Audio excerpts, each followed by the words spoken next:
તો હેલો મિત્રો, કેમ છો? મજામાં છો ને? તો મારી ફેસબુક ઉપર ફરીવાર તમારું સ્વાગત છે. આજે બીજી પોસ્ટ આપણા હાથમાં એક આવી છે નવી. 6 વર્ષથી મધ્યપ્રદેશમાં કાગળ ઉપર હોસ્પિટલ ચાલે છે. બોલો, પાયાની એક ઈંટ નથી મેકી. આપણે પાયો કહીએ ને, પાયામાં એક ઈંટ નથી મેકી, તો અહીંયા છતાં 6 વર્ષથી હોસ્પિટલ ચાલે છે કાગળ ઉપર. જેમાં 100 ખાટલાની સુવિધા છે અને 87 કર્મચારી, એટલા કર્મચારી અહીંયા કામ કરે છે એવું કાગળ ઉપર દર્શાવવામાં આવ્યું છે. એમાં પછી ડોક્ટરો આવી ગયા, પટાવાળા આવી ગયા, પછી નર્સિંગ આવી ગયા, પછી સાફ સફાઈ વાળા કર્મચારી આવી ગયા, ટોટલ કર્મચારી આવી ગયા. તોય કોઈ પ્રશાસને આની તપાસ ન કરી કે આ ખોટું છે કે સાચું છે. બોલો, ખાલી કાગળ ઉપર જ છે ને અહીંયા સ્થળ ઉપર જઈને જોયું ને તો અહીંયા એક ઈંટ નથી મેકી. તો વિચાર કરો, આટલી ભ્રષ્ટ સરકાર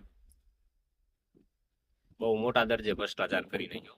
તો મિત્રો, આવા મારા વિડીયો જોવા માટે મારી ફેસબુક ચેનલને લાઈક કરો, શેર કરો અને સબસ્ક્રાઇબ કરો.